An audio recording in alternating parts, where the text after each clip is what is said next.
Okay, I think it should be working now.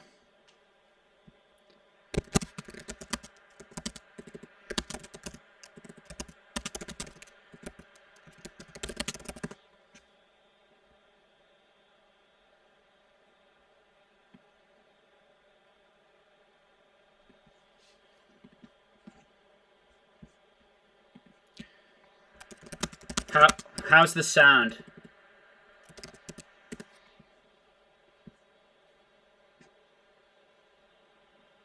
It's good. Okay, great, awesome. All right, thank you all for being patient with that. I apologize for my lack of tech abilities. Um, Hopefully, now that I've figured out how to do this myself, going forward, it'll be easier for me to set this up, and there won't be issues in the beginning. I hear a couple people saying the sound is a bit distorted.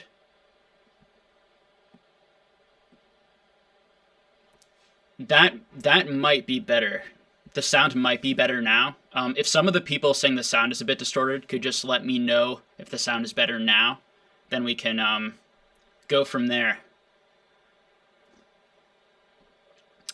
Hopefully the echo is gone now.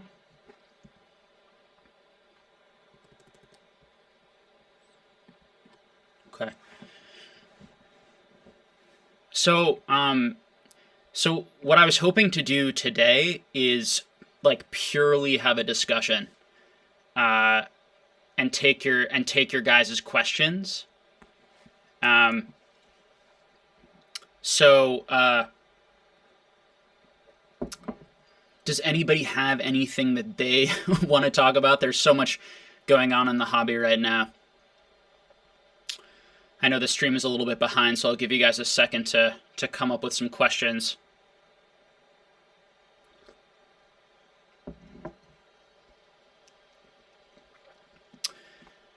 All right, so here's the first question. And then throughout this stream, if the sound isn't good or something goes down, if you guys can just let me know, as I'm still really new to this, and I'll try and fix it. So the first question is, what do you think people will buy next? After first edition base, do you think Neo or Gold Stars are next? So, so I think one of the difficult things right now in the hobby is, so we have these new sort of big money, famous, popular people coming into the hobby who have a lot of followers, who have a lot of fans, who have potentially a lot of influence, like Logan Paul, Logic, and some others I'm hearing some rumors about. And so it's unclear to me what that's going to do to the hobby, of course. You know, I don't know if that's going to bring a lot more people into the hobby. I think that if it does bring a lot more people into the hobby, which you could easily make an argument that it will, those people will not have, most of those people and most of their fans will not have the same sort of money that Logan Paul does and people like Logan Paul do. And so when you think about like how the market moves, or what moves first, or what is moving when, right now we're seeing really heavy moves, which we didn't see for a while, on the highest end set cards, like first edition base, PSA 10 cards, and these sorts of things. We're finally seeing big movement on that, which to me, which really is being driven up right now by the super, super high end of the market, which is a very small percentage of the actual people in the hobby. But the noise and the sound being made on those cards, and the huge jumps that we're going to see in prices likely, and some of these sales are probably going to become more public, that are going on potentially behind the scenes, that I hear about. I can't tell you guys those numbers and sales because they're private, but they might get out. People are going to be hearing these sorts of things, and those. As those sales come out, more people are going to potentially come in, get excited, and the prices on things that are more affordable, are largely more affordable, may move up. And so that might include things like those Gold Stars, like the EX era. it's all going to depend on how sticky and serious of collectors are the majority of the new people coming in. So and how serious of a collectors do people like Logan Paul end up being? Like, does Logan Paul end up moving from that to buying up all the gold stars, to buying up all the, the Nintendo EX era cards, to buying up all the trophy cards? They have a lot of money that they can seriously drive up those prices, at least in the short term, if they decide to go heavy into it, and a lot of those people decide to go into it. And they're also really paying above market and offering people who don't want to sell their cards right now, who are collectors, above market. I don't think the vast majority of average people have the money or the interest in doing that. And so I'm not sure how sustaining the movement is going to be over time if it's just driven up by these like very wealthy rich people. And so we're going to have to see how that goes. Now, there has been movement. There's been less sales this month, which has been interesting and something I've talked about in a few of my videos or mentioned here and there. There's been less overall sales this month, but the same volume, public sales that is, but the same value, the same basically volume in terms of price. Like there are less sales made, but the same overall value of those sales, if that makes sense for people. So what that means is that one of a few different things. So that can mean that people are less people are now buying at these prices. Finally, the vast majority of collectors are like, these prices don't make sense to me anymore. I'm not buying these cards anymore for these prices. So there aren't as many sales, except for some of these like wealthier individuals who are still buying intensely into the market and are still setting record prices. So there are less sales happening, but sales are still happening at record prices. Now that isn't sustainable for the future. You're gonna eventually, what's gonna happen is if those people stop buying, if there are only a few people left buying at those higher prices, you're gonna start seeing people undercutting each other on that side of the market.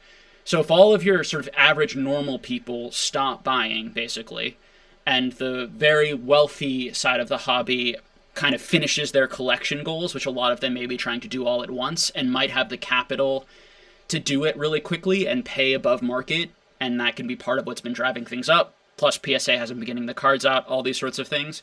Theoretically, what you could see is once they stop, the market sort of calming down and drying up on that end. So I think those are things to think about there. It's all pretty speculative right now. Those are some of my thoughts on it. So let's see what other questions we have here.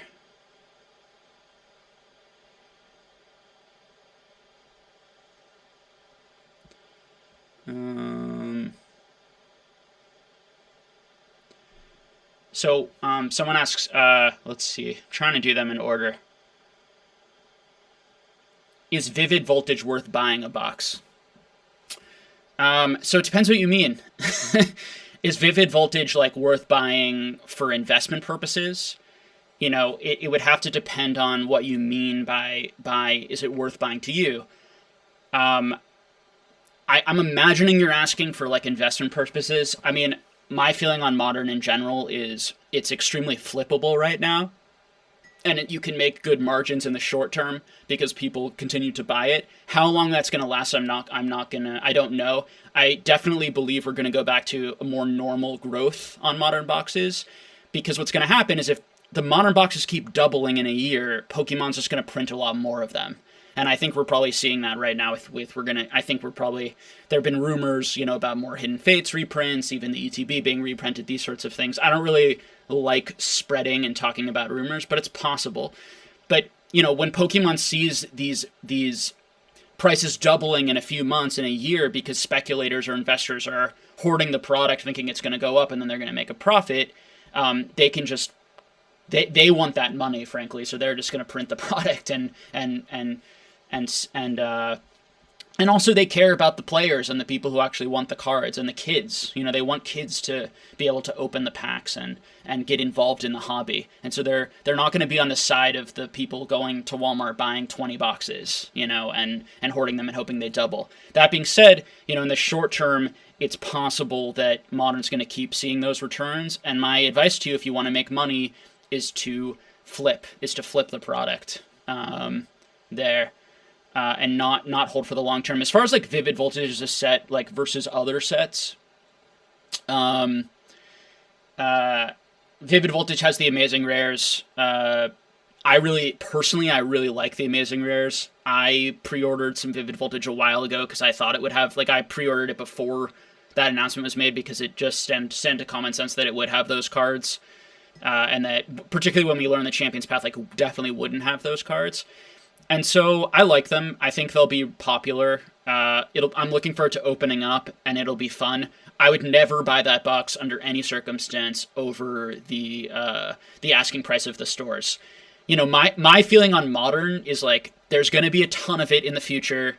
They're going to keep printing more amazing cards. Like every new set, every new generation, like they're going to be, you know, new cool designs that people want to collect. And so I'm going to be, as a collector, I'm going to be interested in buying, like, the newest stuff at market. I'm not going to be interested in, like, revisiting older stuff for triple, quadruple the price, particularly when it's really not rare at all. It's extremely mass-produced, you know, tons of mint stuff. And I think that people are going to realize this in 4 to 5 years. I think that that's going to be very common, you know, that's going to be something that people kind of learn the hard way who are holding a lot of these booster boxes and product, if they think that it's going to continue to sort of double, triple in price in a short period. All right.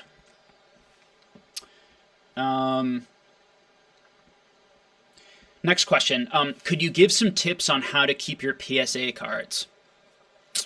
So, yeah, I'm not like some tips on it. I definitely like buy the perfect fit sleeves for my PSA cards so they don't get scratched as easily. In terms of like the climate, you want to keep them. You don't want it to these things to see too much heat or too much change in temperature or too much humidity. These sorts of things. Maybe I'll do a video on like what I specifically do. I like these kind of like hard case boxes that I keep my sort of expensive cards, my more expensive cards, and you know, and then I have just like a white cardboard kind of long boxes that are specially made or fit PSA cards, and I keep, you know, all of my, you know, under $500, $400 cards. You know, these cards were all like $150 to $100, and now they're like $400, $500 in this market. You know, I keep those cards in those cardboard cheaper options, and so that's worked for me. I haven't experienced like any issues with my PSA cards having problems. I do have a display case that I like, that that is UV protected, and I rotate my cards in and out of that. Like the ones I want to look at, I put in there. So I see some people making fun of the 30K Bulbasaur announcement that Bulbasaur's now worth 30,000. Yeah, you know, like obviously that guy's you know, I don't know if he misspoke or you know, he's just doesn't know what he's talking about, or you know, it's crazy to me and that they have someone like that there who seems to not know the prices and seems to just be trying to hype things up. It's you know, if that really is what it is, it's pretty offensive to me. You know, but to be real, like I'm not surprised at all. Like a lot of the prices they said during that stream were like on the really high end and really hyped up, and they were talking about like these cards like they were going to be 10s. Logan was saying this is like definitely a 10. You know, it's the same stuff I've been talking about that our normal PokeTubers do. They were just doing it kind of like even more intensely, and so that's going to happen a lot in the hobby. Best thing you can do is just like understand that who like the actual experts are, who the people who actually like know, like in-depth study and care enough to give you guys actual values, and aren't either lazy or to just throw out high values for things. I see all the time on so many channels people throwing out values that are not true or overinflated or just like flat out wrong. I don't even know how they got to them. And I used to go around and like correct them once in a while, but it's one, I think it's like maybe a little annoying to like to do that to other people, and two, it's just like a lot of effort on my part. So I encourage people in like a nice way when they see these things, when they see people and I always encourage my audience to correct me when I'm wrong, and you guys have on my channel, and then I like make a correction in the video or in the description. Like, we should work together. Prices can be difficult it can be difficult to estimate prices correctly, and as a group and as a community, we should do a good job of like spreading accurate information and doing a good job of not like, if you don't know something, say you don't know it. Don't like pretend that you know it. And I see those things all the time. And, I just don't think certain people on YouTube channels just like take it as seriously as they should, because I think it really does have a negative effect on people in the hobby, putting out that incorrect information. How would you compare Pokemon hype to other overly hyped products like Yeezys or Supreme? So I don't really know anything about those other things, so I can't really compare it to that. The comparisons I make are sort of 90s comics, and how hyped that was at the time, and how like kids were being told by adults that these things are like amazing investments, and they were, kids were spending all of their money on comics and all these alternative arts that years later they didn't even like. It makes me think of this idea that like I hear people saying that the modern stuff is going to be just as like nostalgic to the kids today as like our base set stuff was to us. And there definitely might be truth in it. And I do like I work with some kids and have kids in my family and know kids, and I do ask them about Pokemon, and we talk about Pokemon, and a lot of them really love Pokemon, but even like a lot of them have an idea of like the money aspect of it and are thinking of it in terms of money, which is interesting, that I've seen. And so it's not necessarily the same like pure organic connection to just like the fun of opening cards with your friends that we might have had. So it'd be interesting to see how that plays out in terms of their feelings about the hobby as an adult. Like, will they have the same pure innocent enjoyment feelings that I get when I look at some of the cards that they will? Definitely interesting stuff. I think as a parent, it's something to think about too, like how you talk to your kids about their hobbies, about enjoying these sorts of things, and perhaps not making it all about the money.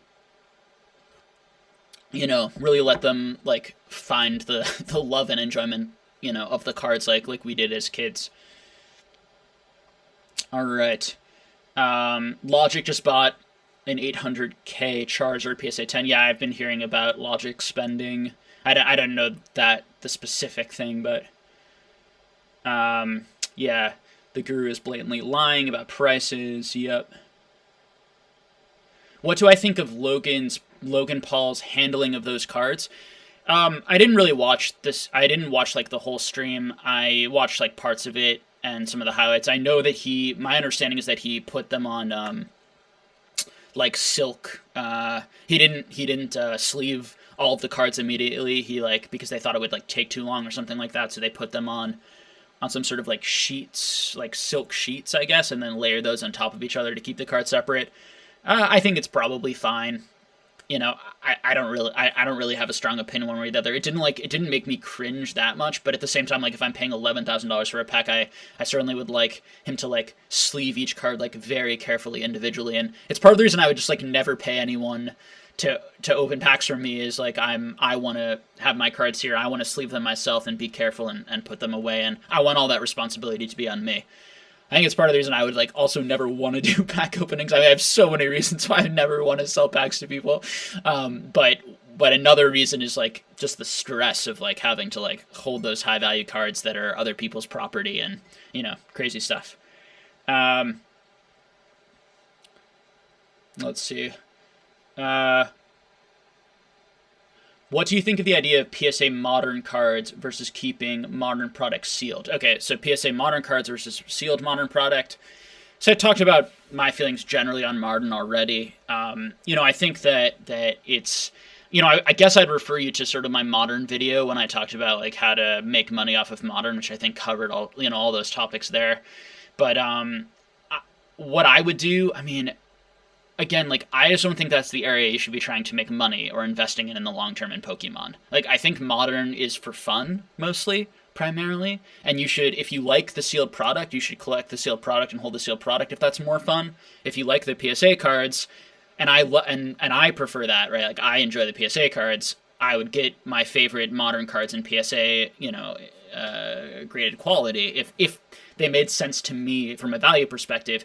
I feel like everything is so inflated in modern, or not everything, but a lot of things are inflated in modern, and there's just going to be more and more cool modern in the future that I don't feel like I'm going to have a special connection to any of these Charizards in a few years. Like, I'm going to always think they're cool looking, but there's always going to be another cool Charizard, another cool Chase card, very, very likely.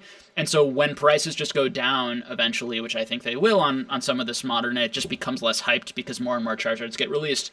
I'll just like buy those Charizards at what I view as like a fair $50 to $100 price mark for me personally, because I'm a collector of those. I would not be holding those cards for 20 to 30 years thinking they're going to be like really historic, huge cards. I think that the two potential exceptions are maybe that first Hidden Fate, because Hidden Fates had such an impact and a lot of people came in, possibly that Hidden Fates Charizard, and possibly the Burning Shadows Charizard, and possibly that Evolutions Charizard in PSA 10, because it's just so hard to grade.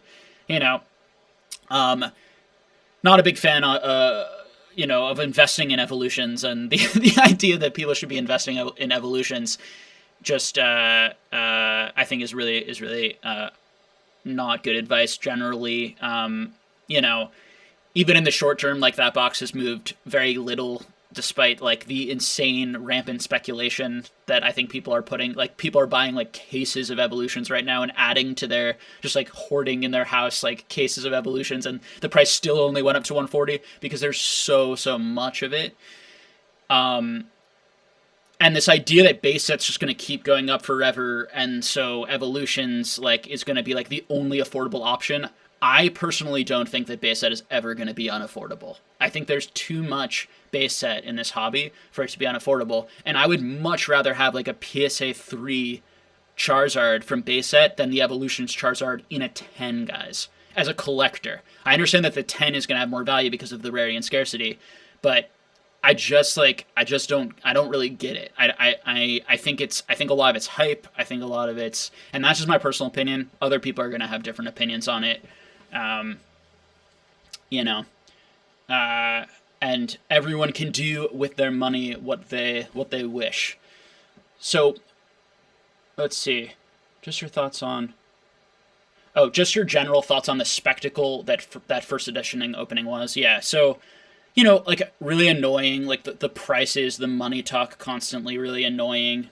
Enjoyment of the cards, really cool. I love when people are passionate and get the same type of feeling. Like I watched, I wanted to see, it was too long for me to watch. Like, honestly, I just don't have the time right now, but I wanted to see like what they pulled and see those moments and get some of that excitement and the joy from pulling that stuff. And so I did tune in and watch parts of it. And because I run this channel, I feel like I have a responsibility to you guys to really like be up on all of these things.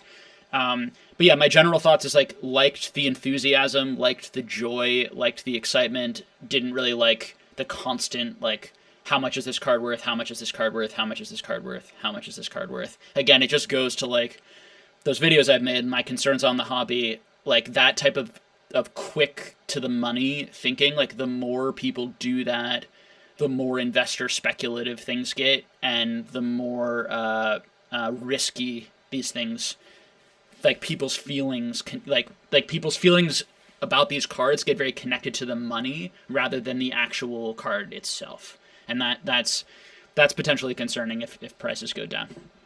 All right, what are your thoughts on celebrities getting to the hobby? After this Logan Paul thing I've seen, yeah, DJ Steve Aoki, yep. Purchase a graded 10 Charizard and then Logic paying 200k plus for one, yeah. So I think I kind of answered this already, or in parts, but basically, and I probably should make a video on it, more fully to explain my feelings. But I think that the jury is out on like what are these people's like intentions and motives and that sort of thing. Is Logan Paul trying to make money off of this? Is he trying to be like a market maker? Is he trying to appeal to his younger fan base who might be like really into Pokemon, and he like viewed this as like a good marketing strategy to get like more attention and eyes on him? Like, I'm not suspicious of people, particularly in like the YouTube social media space, because I understand like he makes millions and millions and millions of dollars by getting eyes on him, and so he needs to be as relevant and get as many eyes on him as possible, and the more he does that, the more money he makes. And so I'm suspicious of anything like that. I think that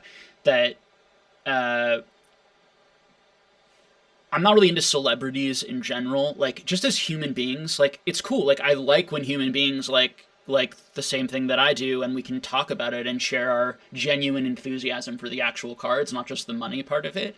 And so when I see Logan Paul like look at a card and get really excited, like I feel like I'm the exact same. Like, I feel like that's probably the same thing as me, And despite these other like calculating elements he might be having, like he still likes the cards and enjoys the cards. It's not completely fake. And I imagine, when you have a lot of money too, and this is true, like someone like Nicolas Cage, who has a ton of money, like he has an unbelievable comic book collection. These celebrities are people who have just like large fortunes. They want to buy things that like make them feel something and are fun and are special and rare and unique and part of their lives. And so it makes perfect sense why they would genuinely also want these Pokemon cards and want these things. And so it could be a win-win, a win on the business side, but also a win on in terms of like the pleasure, enjoyment, and give them like a really fun hobby and a really fun way to spend their money. In terms of the effect on the hobby, it's going to be like, how many of these guys are there? Like, eventually you're going to need more and more very wealthy people being interested in these cards at those prices to keep driving them higher. And it's possible we are going to see that. And I've talked about that on my channel. I've talked about like, on the bubble video, us being probably in like an awareness phase of the bubble. And this stuff is exactly what happens in an awareness phase. Media starts picking up on it. More and more people start talking about it, and then you're going to see more and more people considering investing, looking at it as just money, potentially putting money in it as a way to just make money. The more that stuff happens, the more unstable and bubbly the market is. So we'll just have to see how it goes. No one knows how big the market could be or how big the market can get. And certainly these types of people, and when I made that video on cool, like, is Pokemon becoming cool? This is exactly what I was talking about. When Gary Vee and Logan Paul, like, they're attempting to make Pokemon cool, socially acceptable, and that's going to open up a lot of a broader market of people who maybe are more interested in like status and like what other people think of them, and and owning like this card is cool now, and like they showed off to their friends and they're like, whoa, that's awesome. That sort of thing, when that becomes part of the hobby more and more, you can see the prices go up. All right, I know I'm like so far behind on the chat and we have a lot of questions, so I'll keep going here. Some of the questions might be a bit repetitive just because they didn't see what someone else asked, so I might skip some of those so we can get to as many things as possible in our time.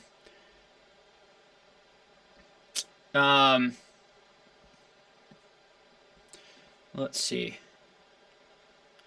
Yeah, can you share your thoughts on Collectibles Guru? I touched on that already. I don't know the guy personally. I don't know what he's like. I don't know what type of person he's like. His price points that he says, the fact he says like cards are going to keep going up for sure, 100%.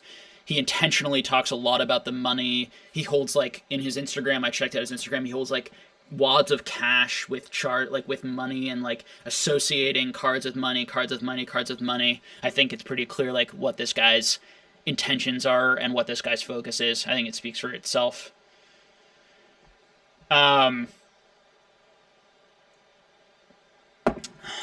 Let's see.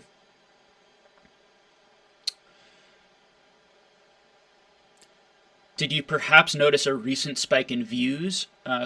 Could be related to the Showboys, a temporary influx of people. I'm not sure what that's referring to exactly. Maybe later on you can respond to that and I can see what you mean by that. That's Pokemon Hollow. Soul 46 Reaper asks, do you think if prices keep rising this way, that graded Pokemon cards will be exclusive to wealthy individuals because the rise of income of people can't keep up in the same way possible? So,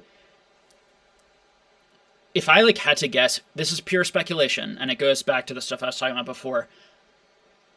I would be more on the surprise side, not shock side, but surprise side if there were enough wealthy people who were really willing to spend millions, hundreds of thousands and millions of dollars on cardboard, that all of the cards and all of the different conditions, ranging from 7 to 10 of Wizards of the Coast disappeared.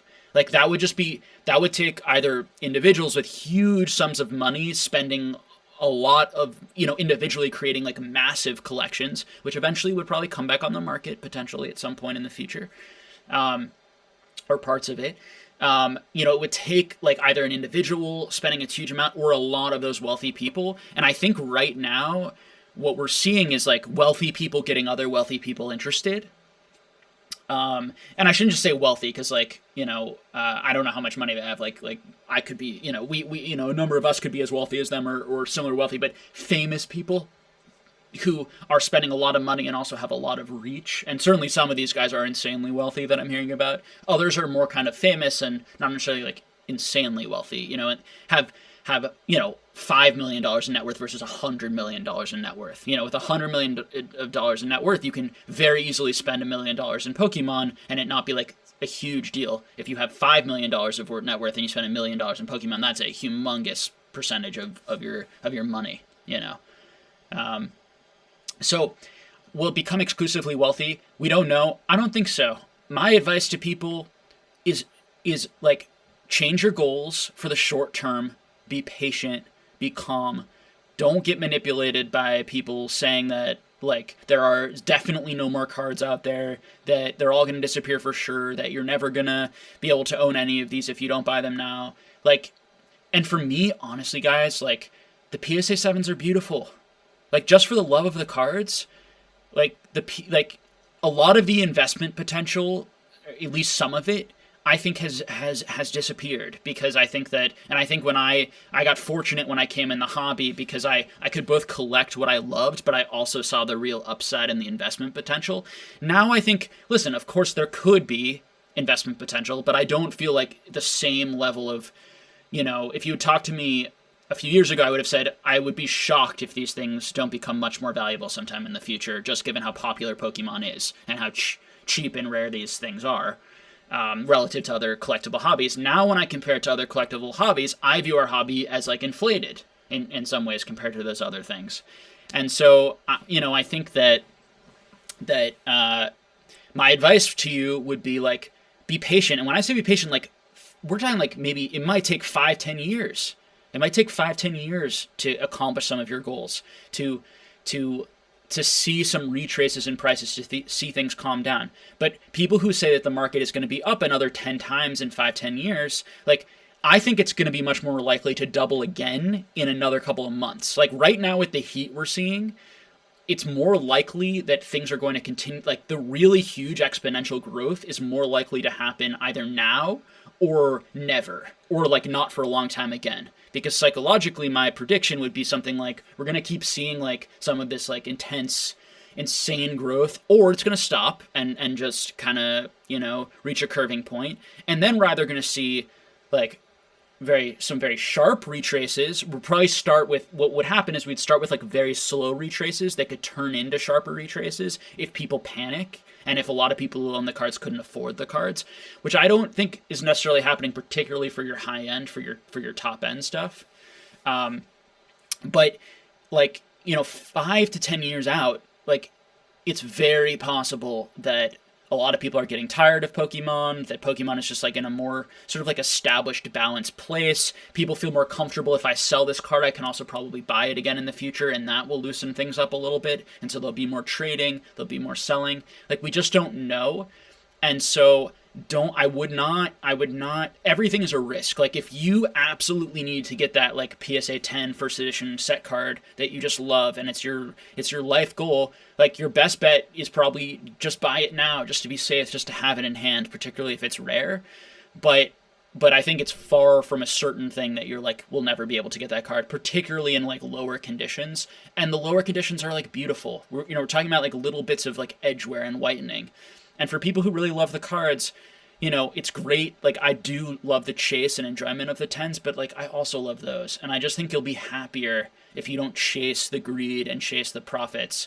You reset your collection goals to stuff that you can really afford and that you enjoy. And that if the market does cool off, or when, and stabilize or go down, then maybe you come back in and you purchase some of those higher cards. But there are going to be a number of people with that in mind, and I think that there are a lot of people who still really want these cards who just can't afford them right now. And so if prices do come back down, you are going to see people buying, I think, not too low, probably, and that will keep the prices from really deflating. Just by talking to people, that's my general guess, my best guess. All wild speculation. You have to, at the end of the day, you have to just kind of trust your own read of the situation and your own gut, and listen to different arguments, and do the best you can. We're all guessing. All right. Is there any point buying to invest in PSA cards at this time, with the market being so high? Is it better? Sorry. Is there any point to buying in? Oh, I lost the question. I'm sorry. There's so many questions. I'm a bit overwhelmed by the number. Oh no, I just lost it, and there's like a million things here. All right, I'm gonna have to just start at a new point. I'm so sorry to that person who I was like halfway through your question. I'm so sorry. All right. What do you think about the set Team Rocket right now and in the future? So, if I had to guess, I think Team Rocket is the easiest overall to get cards in, to find mint-ish cards, like mint first edition holos in Rocket, and there are a lot in the pop report already, and I still find them, and I have a number in my collection. It's a really cool set. It's a really popular set. It's amazing art, but it is going to have a rarity issue compared to other sets. And so if demand slips in the hobby, the sets that have rarity issues are going to be the first ones to go. So why I think the Neo sets are safer in a lot of ways is, although they may be less popular, and I think are less popular generally speaking than Team Rocket, because more people were in the hobby in Team Rocket, and Team Rocket's really unique and has those like first dark Pokemon and some amazingly cool art of those Generation 1 Pokemon. Even though that's the case, because there's a lot more of it, if demand leaves, there's going to be a lot of that sitting on the market, and that's going to sit for a while, and people are going to undercut each other. There just aren't that many Neo cards. And so I think that I think generally speaking, in really hyped times, the stuff that does the best is the highest demand stuff, even if there's more of it. And so that's, base set's a really good example of that, because everyone wants that.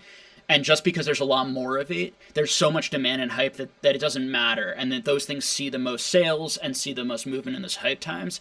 I think in the calmer times, in the times when less people are here interested, you're going to see the exact opposite happen, and things like trophy cards being the things that retain their value the most. When you think of conservative versus risky investments, generally that's the thinking, is that the conservative investments often don't go up as much during the hot times, but they also don't go down as much during those down times. It's the same thing in Pokemon. Your trophy cards likely, now sometimes they can, but likely may not go up as much because they're not as much like 10 people wanting that card and bidding it all up. But in the down period, you're also not going to have 10 people wanting to sell that, where you're going to have 10 people wanting to sell, your more common stuff. So stuff to think about, if you're viewing this stuff as an investment.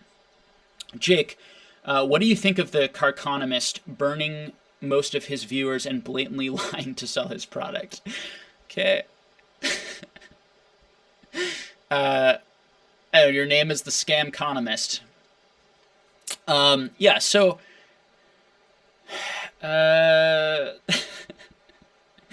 so the Car Economist, all right.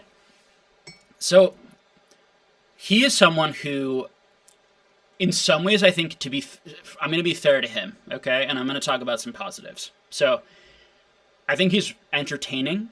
I think he's really entertaining. I think he's really good at engaging people and bringing people into the hobby and exciting them. And I think those are all really good things.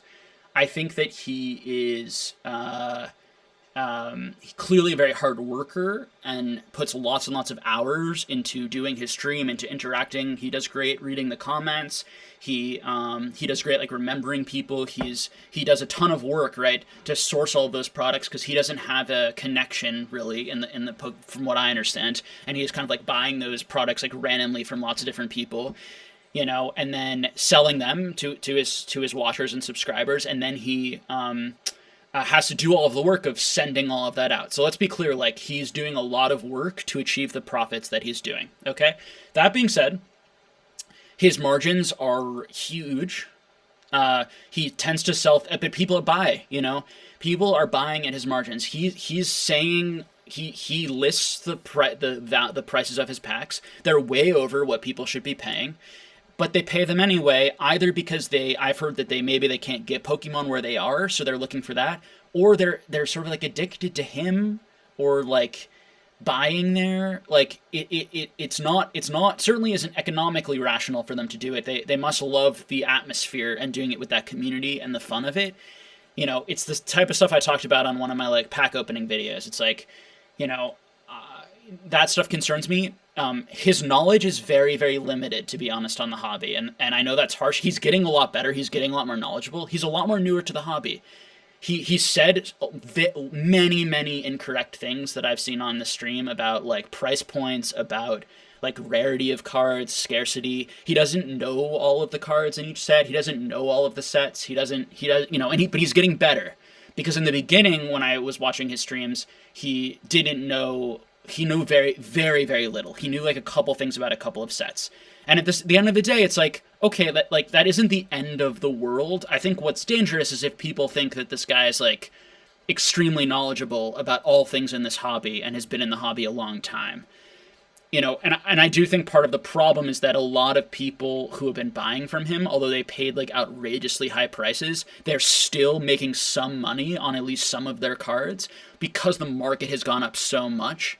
And I imagine some of those people thank him or attribute his help to them sort of succeeding in that. And they might have, right? Because without that community, maybe they didn't buy into it, and he helped do that. I don't want to just like railroad the guy completely. I don't know him at all, in person. I do think that he uses like he the way that he shows his cards and shows the hits and the way he talks about the cards sometimes. I mean, it's the same thing. I mean, PokeRep does this too. Like it hypes people up. It gets people thinking about money. I've heard him say things like Pokemon cards are much better investment than stocks, and people should buy them. And I like very, very much, like very strongly disagree. I'm not a financial advisor, but I very strongly disagree with that notion and that idea.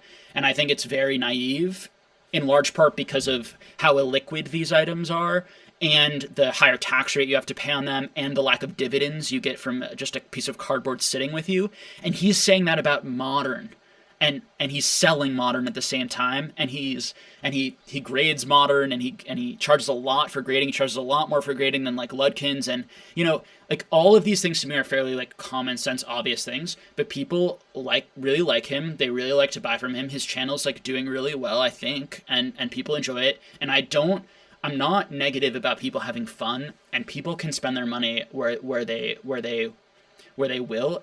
At the same time, I feel like I should be comfortable having a strong opinion that someone giving you advice, and he could say that my opinion's very wrong, right? Like, he could have the same argument. He could say he's foolish, he's naive, Pokemon cards are the future and modern Pokemon cards are going to do much better than stocks, and he could argue that and really believe that.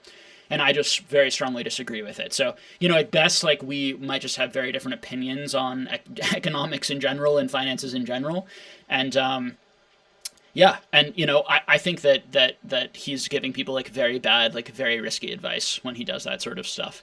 So, I hope I answered that question. I wish his channel good luck and growth, honestly, even though I get very, very, very bothered by things I see there, to be completely honest with you guys, very bothered. I wish people growth and success in this hobby, and I just wish that he wouldn't push the cards so hard. I hope that he gets the cards from other sources at better value so he doesn't have to charge people so much. And I hope his audience is really making educated decisions and isn't feeling like, and isn't going to have like huge buyer's remorse in a few months. Like, I hope it's a good experience for everyone. And that's all I guess I can say on it. I would like him to use his excellent ability. Like, he's a very hard worker, and he's smart, and he has like excellent speaking abilities and communication abilities and makes people have fun. Like, I wish he would use that more to what I deem as like healthy for the hobby and good for him and his and the people who watch him. But he can disagree with me, right? He can be like, I think I'm really mentoring these people and giving these people like great advice. And at the end of the day, people can listen to who, trust who they trust, right? And listen to who they listen. Is it possible he's like a really bad guy and scamming people and like doing all this like manipulation intentionally and knows that I'm right about all these things and this or that? Sure. It's also, I can't know his internal motivations, and he could make the same argument about me, that my internal motivations are not to fundamentally help people in this community because I love this community and I love the cards and I love the people and I'm a caregiver, helper type personality. He could be like, I'm doing some sort of manipulation. I don't know what manipulation I could possibly be doing, but maybe he could come up with some sort of argument. All right, or some sort of reason I would be not sharing my honest opinions on these sorts of things, even though I own huge positions in all these things, and if the prices go down, like, it will hurt me financially a lot more than the vast majority of people in the world. I have one of the biggest Pokemon collections in the world, so prices going down will financially hurt that quite a bit. All right, and I have a much bigger collection than him, so which I'm not saying as any sort of competitive thing of like, hopefully you guys can really believe that, that doesn't come from like a competitive place of like, I want to have a bigger, he doesn't know what he's talking about because he doesn't have as big a collection as me. I'm saying that because it's very important to understand people's motives. It's like, hopefully that helps you trust me more because I'm willing to take big losses financially in my collection, for example, because I really believe what I'm saying and I really care enough about people to say it. I hope that makes sense to people. All right. Yeah, so I see some more, people not liking the Car Economist in this chat up here, and I definitely am sympathetic to that. I try to be as sort of objective and reasonable as possible, here, and not, state things, overly negatively, although of course I do at times. All right, but I certainly I'd be very careful buying from any online YouTube stream like that, and you have to do the math in your head. You have to understand, like, could I get these packs cheaper? It's like, do that research yourself. Really, the way to do it is become educated and understand what you're buying into. And if you are willing to take the risk and you're willing to take the likely loss, then you keep going. It's up to you. All right, let's get to some more questions here. What are your thoughts on base set 2 as an investment? Okay. It's better than Evolutions, again, I think what's interesting about base set 2 is it's genuinely vintage, unlike Evolutions, and will always be part of the Wizards of the Coast era, unlike Evolutions, which is, even if it has the same art, it's just not Wizards of the Coast. which I think will really, really matter in 20 to 30 years down the line. If Pokemon's still a thing and people are still interested, I really do believe it'll matter. What is Wizards of the Coast and what isn't? I think that I'm not super familiar on like the price points on base set 2, honestly, compared to base set. When I was the unlimited base set, when I was thinking about buying into base set 2, and I do own some of the hollows and 10s, it's much harder. My and I haven't looked at this in a while, but my basic understanding is like there's quite a bit less base 2 graded, and that there are a number of cards that actually are quite difficult to find in 10. There are a lot more hollows, obviously, in base set 2 than in any of the other, earlier sets, or, outside of, like, Legendary Collection, which had a bunch too. And so, they're more difficult to pull because you're still opening the same pack with the same odds, and you have more hollows, so that makes it more difficult to pull. So, theoretically, there are less of them. It was much less popular than Unlimited base, so there probably was a lot less printed, I would imagine.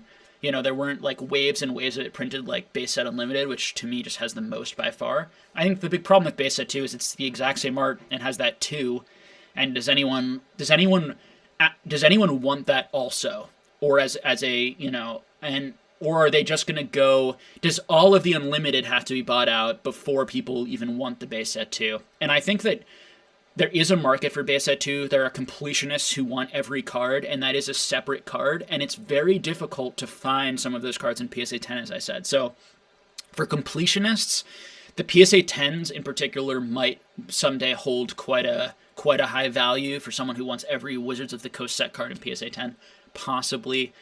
But in terms of just like the organic like interest, general collector value, excitement around base set 2, I think I think it's really for Unlimited, and as I said before, there's so much Unlimited, and there's going to be so much more Unlimited, and people have, like, I have so much Unlimited hollows and so much of this stuff, and I'm just, one guy just buying collections, like, and I have people coming to me all the time who are just finding their collections, who have tons of base set Unlimited cards, and even have base set First Edition cards, and base set First Edition hollows. I have a guy just a few weeks ago come to me with a full set of, base set First Edition hollows.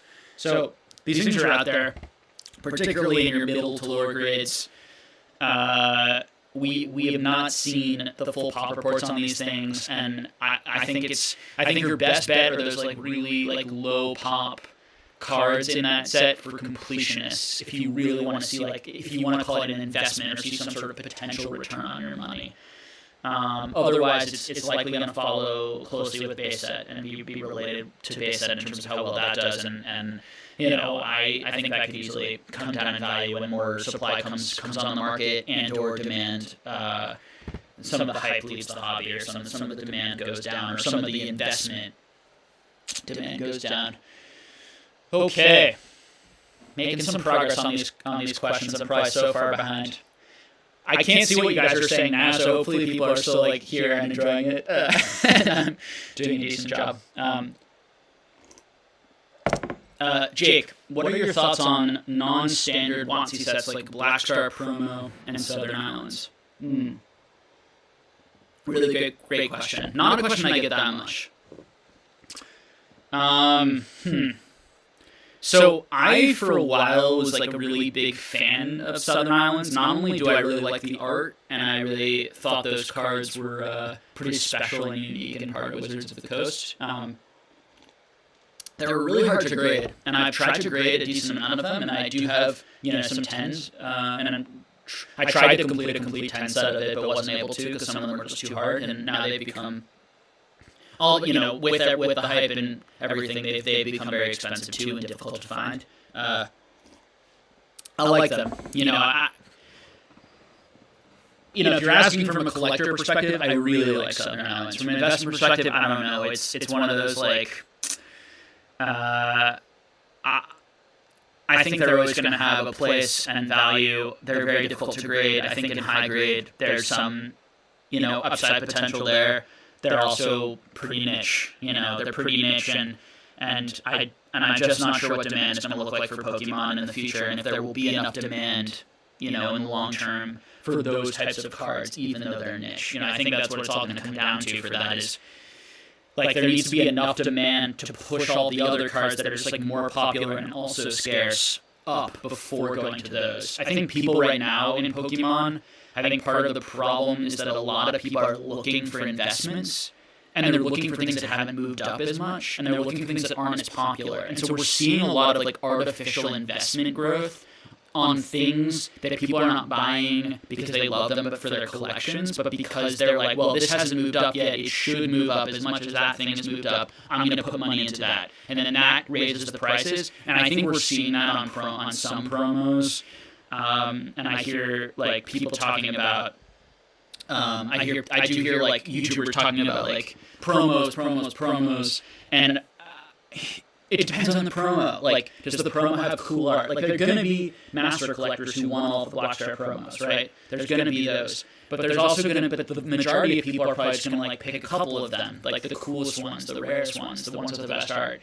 So it would have to be like an individual basis, like whether I thought that specific card had cool art. There's a lot of subjectivity in that. That's sort of the best answer I can give. I hope that's helpful. Someone says, don't give Collectibles Guru the benefit of the doubt, he's a con. Yeah, well, you know. I think that it's really tough to know what a person's true intentions are inside. And someone can be like seem like such a scumbag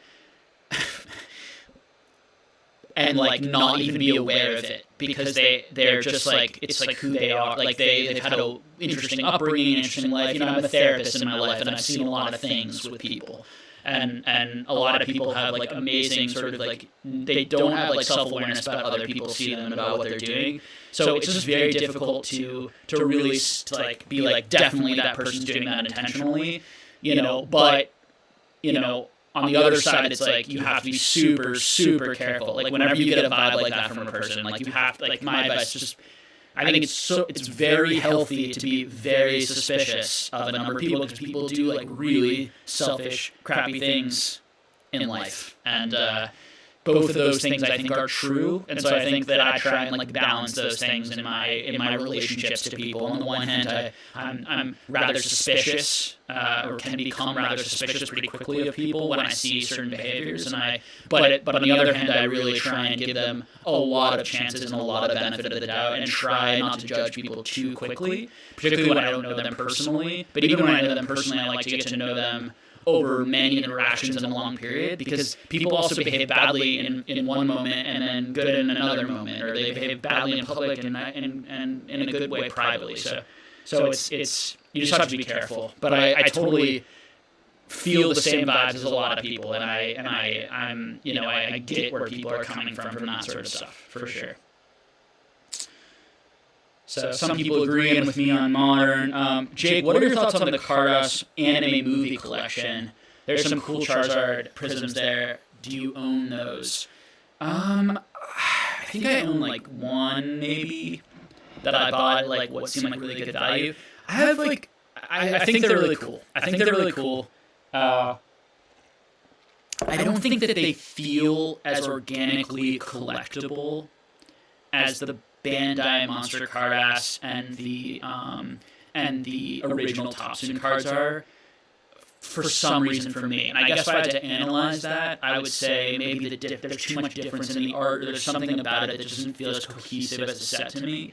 So when I saw them when I was first coming in, I wasn't as initially like compelled to sort of collect them. I only, or like the whole set, I bought more like a couple. I think that I really liked the art specifically. But that's very subjective opinion. I think that there's certainly, you know, I think when buying that sort of stuff as an investment potential, you know, you have to kind of, I would suggest you trust your own gut. Like, how much do you want to collect them? Because likely if you really want to collect them, a lot of other people really want to collect them too. And I think that generally that's very good advice, particularly if you love the cards and you grew up in the same, you know, generation or time period as me. We're likely going to feel the same about a lot of things. Or there are going to be other people, at least, who feel the same about it. So I'd say trust your gut, you know, in terms of like, you know, it's always the collect what you love thing. And I think those cards are awesome. And if I saw those cards in someone's collection in like I would be looking at them and enjoying them and getting enjoyment from them. So I certainly like them. Jake, your thoughts on Logan Paul making $188K on that box? All right. Yeah, it's a great question. First of all, like, I heard some rumor, and again, I'm really high up in the chat right now because I'm reading through people's questions one at a time, so I'm not seeing what people are saying, so maybe people can, like, answer this somewhere down the line, and eventually I'll get there. But I'm seeing, like, I just lost my train of thought, excuse me. So what do I think on the 188K box? Now I remember my thought. What I heard was that he had he was giving like $50,000 of his own money to charity, to NAMI. I think he mentioned that. I don't know if he's actually doing that. I think that's all he's giving, and if that's all he's giving, then he made $133K or whatever. I didn't do the math myself, so assuming that Pokegal is correct on the math, he's made a really huge profit.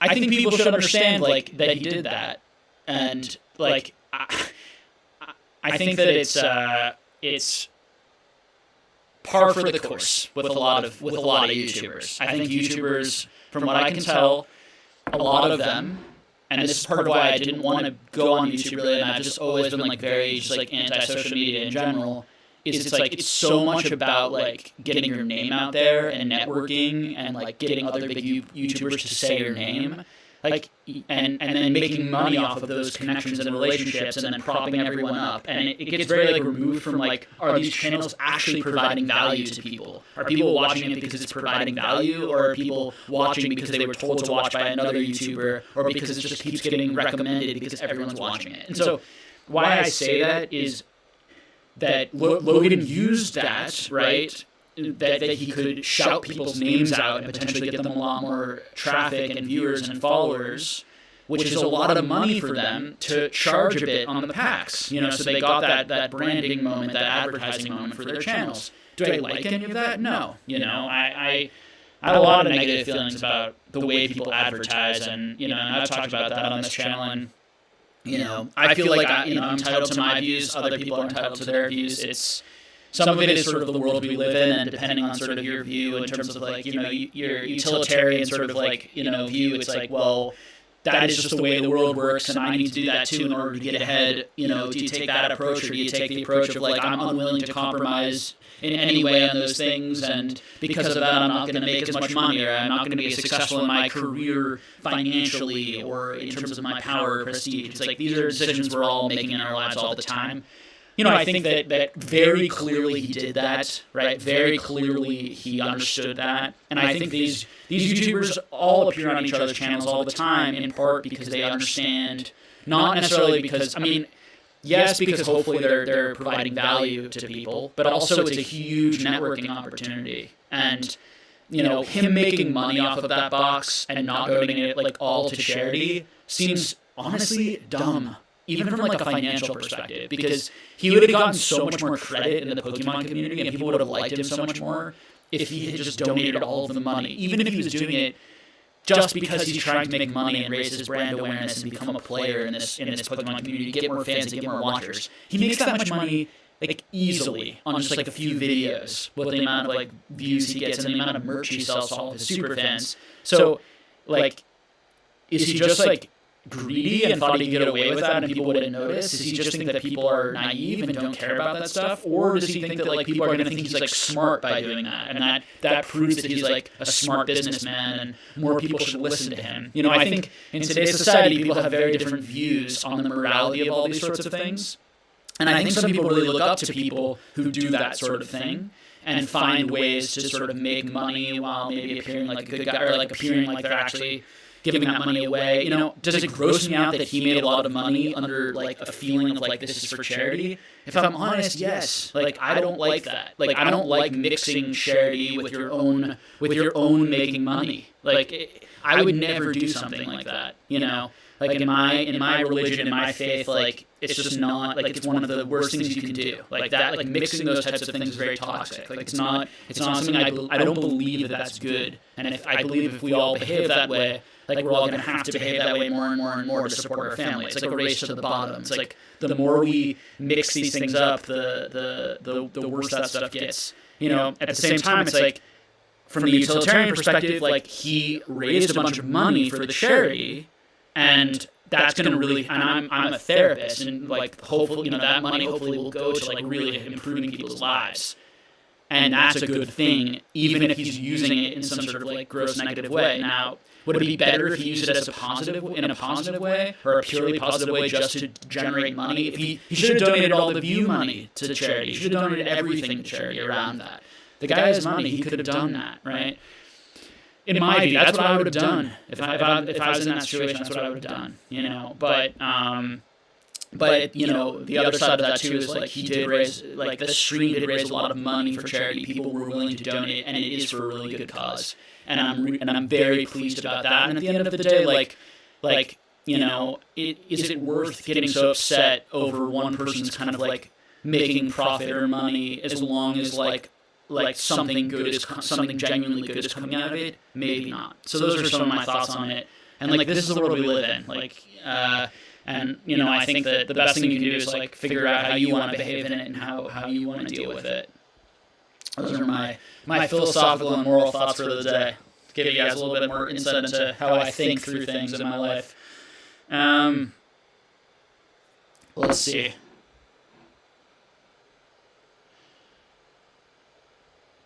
And again, I could be completely wrong. Maybe he did donate everything to charity, like the whole thing. And if he did, then I'm like, bravo. Like, you earned a lot of my respect there, honestly. And so maybe later in the comments when I read, people can correct me if I'm wrong about that. And, the last thing I want to do is like spread negative information. But I looked for answers on like, was he donating all the profits or everything to charity? And I didn't see that he was. Okay. All right, so I'm going to go for, I think I'm going to do this stream until about 5. So I may not get through all like, the questions. I have no idea how far down we're on this. I'm going to do my best to keep going through them till 5 p.m. Eastern time here, which is another 45 minutes or 47 minutes, and then I'm going to end for today. What I am going to do is I'm probably going to try to do these streams like once a week instead of like making maybe one of my videos. I'll try to meet with you guys, maybe not for 2 hours, and there are definitely going to be weeks that I just like can't do it because I have like other obligations and life stuff going on. But as long as I have the time, I'm going to try and do one of these like once a week. I think Rafi will certainly be joining me for a number of them, so hopefully you guys will like that. All right, or at least every other week, depending on I don't want to like. I want to do it as much as it's useful. If we're just sort of repeating ourselves like every week here, I don't want to keep doing it. So we're just going to like have to see how it goes. All right. Hey, Jake. Do you think there's a point where box prices may be disconnected from the PSA card prices? Is there a premium for having the sealed product?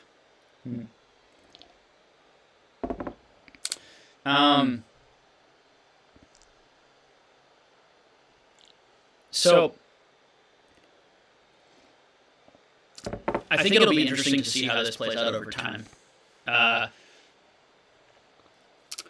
think that sealed product, in certain cases, is certainly overvalued and hyped, and is more expensive than it should be, given the contents of what you could possibly pull. There's so much to unpack there. I think it's just too speculative to know the answer to that. I think it's very much on like an individual basis. I made videos where I tried to go more into that topic on rather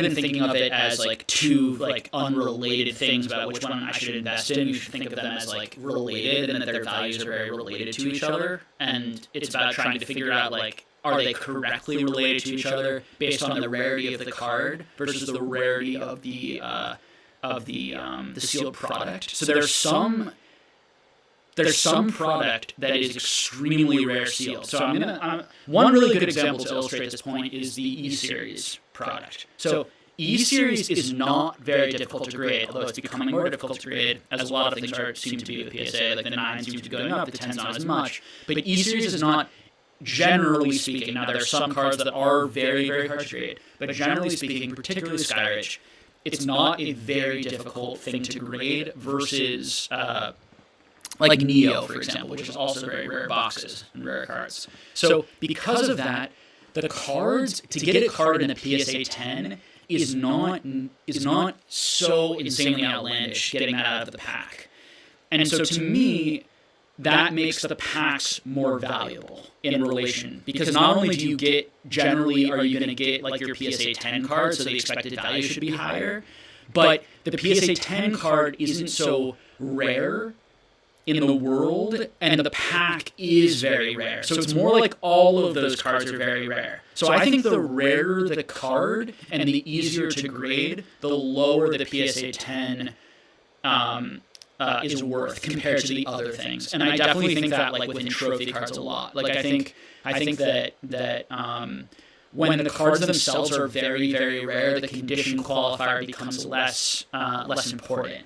Now, when the boxes, so that's a good example of like where I would think there should be a pretty decent disparity between the cards and the boxes, because those boxes are so rare, and those boxes contain the exact cards you're probably likely going to buy, because you're probably going to get a fair amount of PSA 10s from those boxes if you open them. Okay, so that makes sense. So that illustrates one thing versus like some of the Neos where, yes, the box is very rare, but it's also very rare to get those 10s. I think the boxes can be overpriced at times because people don't understand how difficult it is to get those 10s. The 10s are what is so rare, not the card itself or the boxes. So a lot of that comes down to like understanding what is really rare. And I think when you think about investment, rarity is going to be the most important thing, as long as like demand's pretty good. Okay. All right. Continuing to move here.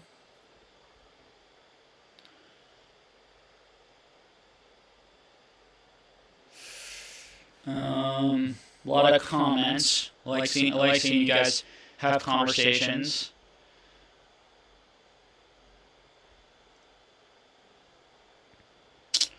Good for the next question. Oh, everything seems so artificial at the moment because of these celebrities' involvement. All signs are pointing towards the fact that we're in a bubble. What are your thoughts on that? So I think I've probably addressed that question pretty well so far in the chat or in the video. Could we see limited lottery promotions similar to Japanese lottery promos in the future? I think probably not, but we already are seeing Pikachu on the ball, for example, for kids. So I think you're asking, like, could we see some of those limited type promos in English? Apologize if I'm not answering not understanding your question quite right. I think anything's possible for Modern. I think people who expect modern Pokemon to sort of stay the same and not adapt over time, I don't think that's likely. I think as we see with like Magic the Gathering, like they're adapting their modern Pokemon, they're adapting their practices. These are businesses that are going to work to try and stay relevant, to stay connected to our lives. If right now there's no reason to adapt anything because Pokemon's booming and the Pokemon company is making huge profits and huge returns on their modern, if that starts to go down, you might see some changes. You might see some different, interesting promos released on English that are very, very rare, scarce. You might see like some one-on-one cards, like Sports is doing, right, with like maybe like hand-drawn art by a specific artist, some signed cards. Like it is possible that one day we see those things, particularly if Pokemon starts going down a little bit and they need something to bring it back up. Gotta admit, yeah, Car Economist super, yeah. A question. Do you feel like there's too much attention on base set right now?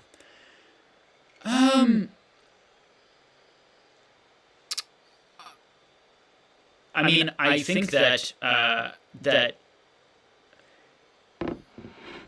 there's a lot of attention on base set. I think if what you're asking is like, should I not invest in base set because people are so into it right now, or there's so much attention or people talking onto it that it's like inflating the prices or that sort of thing, I think that's reasonable speculation. That, you know, I tend to go to things that I think are undervalued, but still have the things that I look for in a valuable collectible if I'm thinking in sort of that business investment-y type mindset.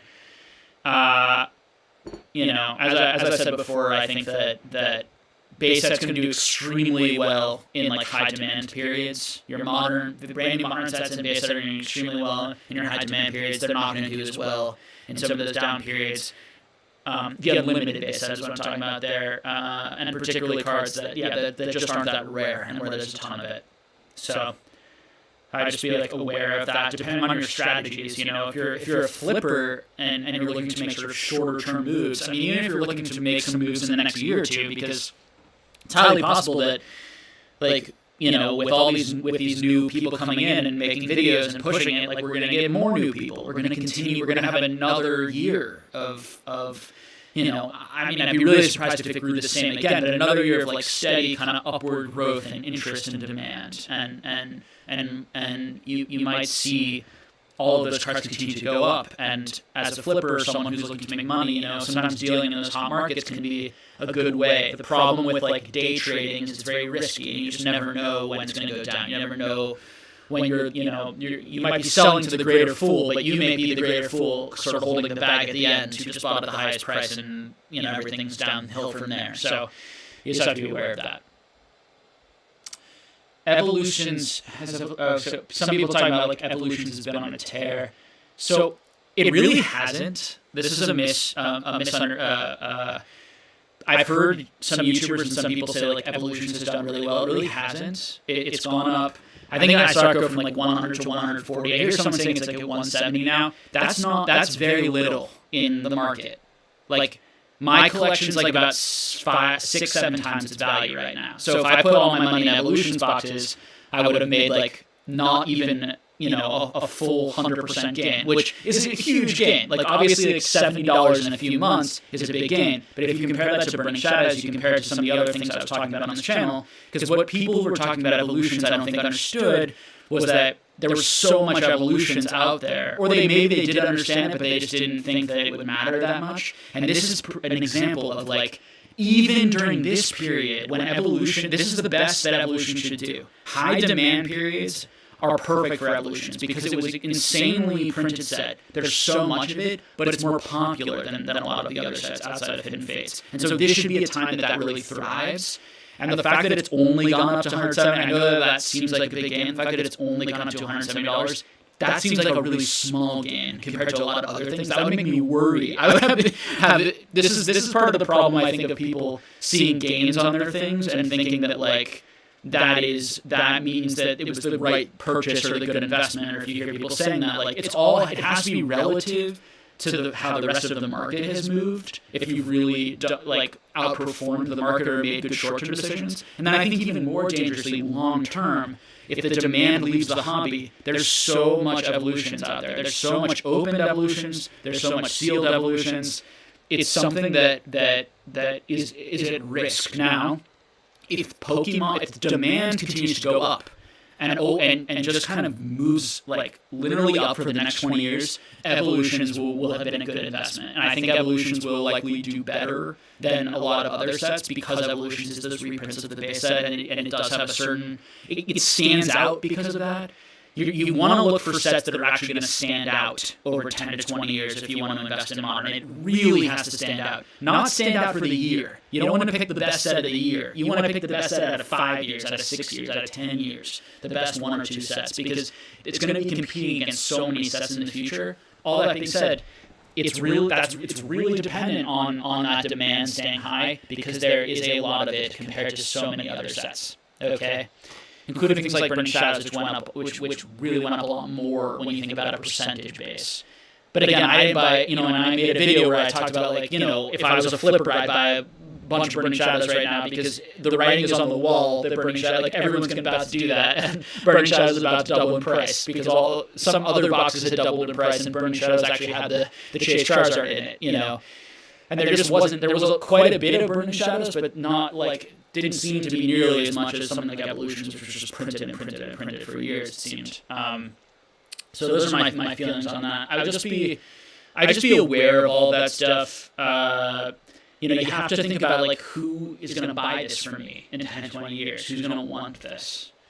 And if I think that you certainly, it is certainly possible that all of these booster boxes go up in value, and then that one goes up quite a bit in value too. But again, just understand why it would go up. It would need a lot of demand and a lot of increase in demand, or a lot of it continuing to be opened, and so much more needs to be opened in order for it to be rare. And how much more interest is there going to be in people opening Evolutions, particularly if it starts to creep up a bit anymore?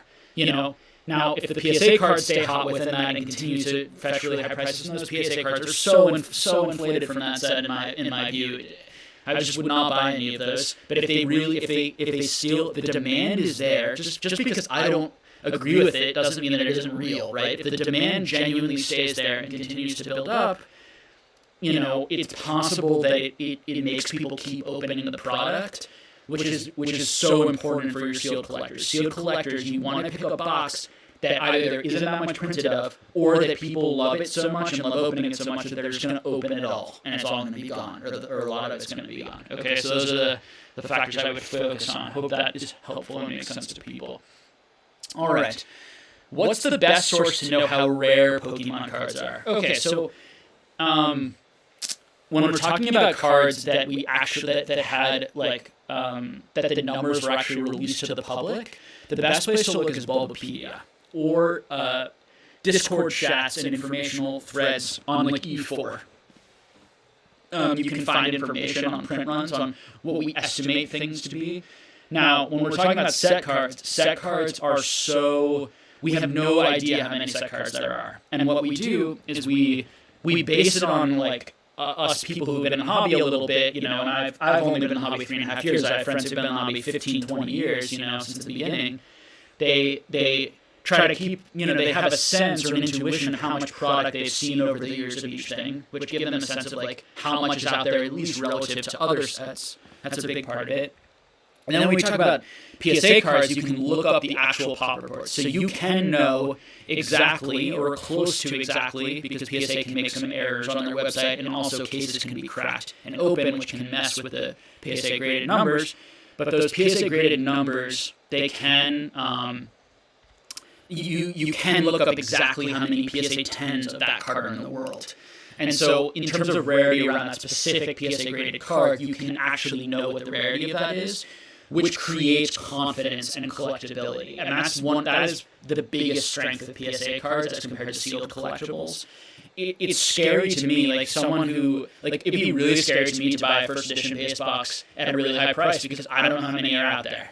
Like, I like to know exactly how much of something is so that I can compare it to other hobbies and make a value estimation. Other people are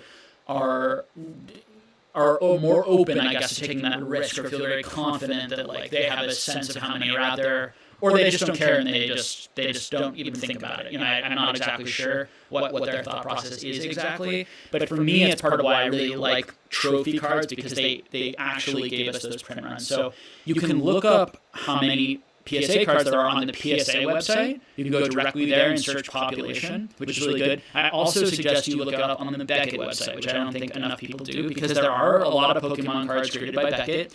And now that CGC is grading a fair amount of cards, you're also going to want to look it up on CGC. So it's a lot of work. It's a lot of effort.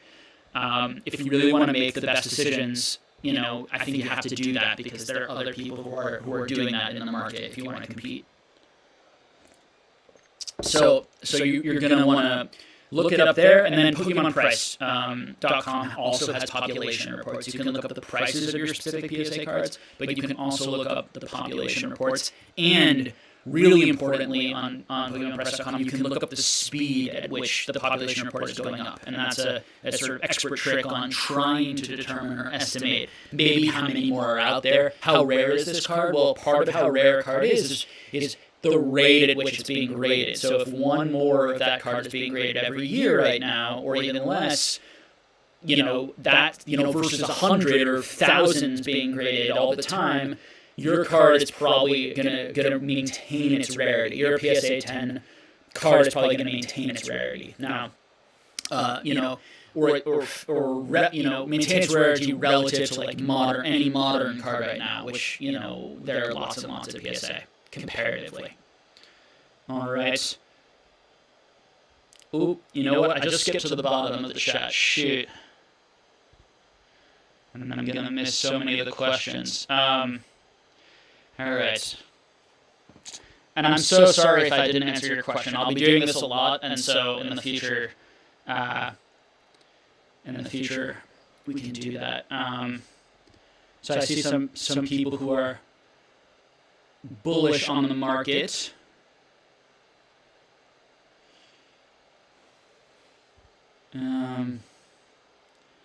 Looking for some more questions here. I see a lot of. Do you like the amazing rares and vivid voltage? So I answered that a little bit earlier in the stream. I do really like the amazing rares, and I gave kind of my opinion generally on that set earlier. Let's see. See a lot of interesting conversation about just like what people are buying, prices. That's so great. You guys are all really helping. Please share accurate information. I just like ask you guys to be like good citizens. Please be don't bully each other in the chat. All the stuff that, I obviously I can't control that, but just like be like, this is a place where people with opinions are, and different opinions are all welcome as far as I'm concerned. I really think it's very important for people to make the best arguments they can and for everyone to sort of hear those arguments. And that is of vital importance to me when I try to create an online space, right, for people to have these conversations. Or else I don't think it's worth doing if one person's just sort of proselytizing their view of the world or their opinion. So it's a big reason why I do a lot of interviews and why I'm going to continue bringing other people on the channel, because I don't think it's healthy or valuable for you guys just to listen to me. I think it's good to hear what other people are thinking and other people's perspectives and where they differ. And so another good place to do that is obviously in the chat. All right. So vintage values is someone I've seen who I think is quite bullish, I would say, on the future of it, and says that it's not a bubble, it's a paradigm shift. And so this is an argument, this is something I've heard, and you might be sort of thinking about, in part, some of the stuff Gary Vee says, where there's a shift or something between this as a hobby or something that people enjoy doing to an investment vehicle, and that with that shift and I've heard a couple of things, that it's an investment vehicle or that it's now the new art is something I've heard Gary Vee talk about, and people are going to want this, and it's just a complete paradigm shift that's going to last forever, and these sorts of things. And what I would just say to you is that was the exact same thing people were saying in other hobbies that folded and in other collectible categories that folded. And that doesn't mean that it's necessarily going to fold here, but I will tell you that generally pop culture collectibles have cyclical patterns to them in terms of growth cycles. They do not linearly grow forever. Okay? They have cyclical patterns. They have high periods of demand and where people are really interested and engaged in it and love it. And then they have periods where they go down. And good hobbies kind of are able to weather some of those down periods, or hobbies that have sort of lasted at least the last 10, 20, 30 years are able to sort of do that because they have a very resilient fan base who really loves it and is connected to it and doesn't grow out of it as they go through the lifespan. So are you still going to like Pokemon when you're 50 years old, when you have other things, a lot of other responsibilities, things going on in your life, is the question, right? Are you still going to care about any of this? Are you still going to be interested? And Gary Vee argues that yes, that it's going to be your art. You're going to have it on the wall. It's going to be very important to all sorts of things, and that remains to be seen. I think that it's certainly possible. Again, I think that people are really jumping the gun there. In my view, it's been a few crazy months of super hype and intense positivity and people buying and a lot of intensity and will that sustain itself or continue? It's possible, and I've made lots of arguments why that will happen on this channel. If you go back to my videos, I try and give both sides very strongly, I think part of why maybe some people perceive me as being more bearish, and sometimes I call myself a bit bearish, but it's really because I actually think I'm like more moderate, and I think like the vast majority of people seem very bullish, particularly like people with channels or people talking seem more on the bullish side. But really I view myself as like very moderate. And if you go back to a lot of my videos, particularly the ones talking about like the market, earlier on, I haven't been repeating those videos, but because I've kind of already made them and I want them to speak for themselves. But I really went through why this Pokemon will do well in the future and why it will go up, and the things we need to see in order for it to go up, and the concerns and the things that will cause it to go down. And I think that is the way to look. That is the healthy way to look at it, from my opinion, rather than we're definitely in a paradigm shift. I can tell you that people have lost huge amounts of money thinking that something, when we say paradigm shift, we say like something fundamentally about like the human condition and like what they enjoy or what they think is like fundamentally changed.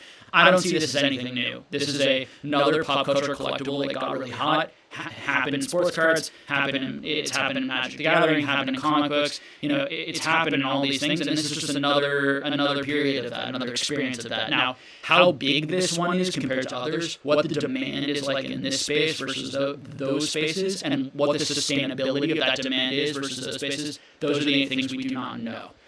Okay, and we also don't know the supply. Those are all the demand things we don't know. We also don't know the supply side on Pokemon, how much more there's going to be. There's a lot unknown right now. So I tell everyone, cool your jets.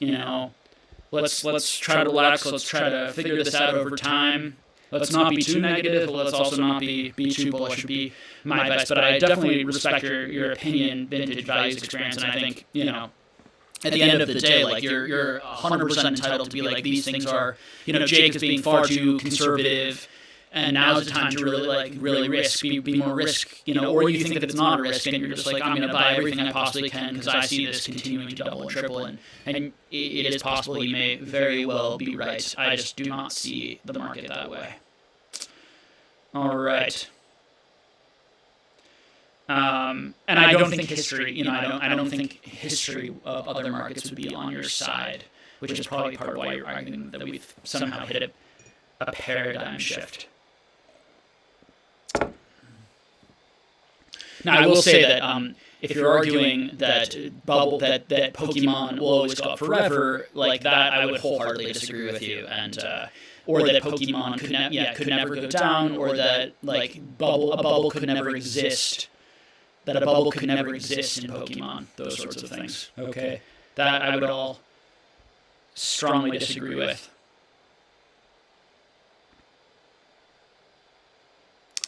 Omar asks, do you think modern Pokemon is too dependent on Charizard?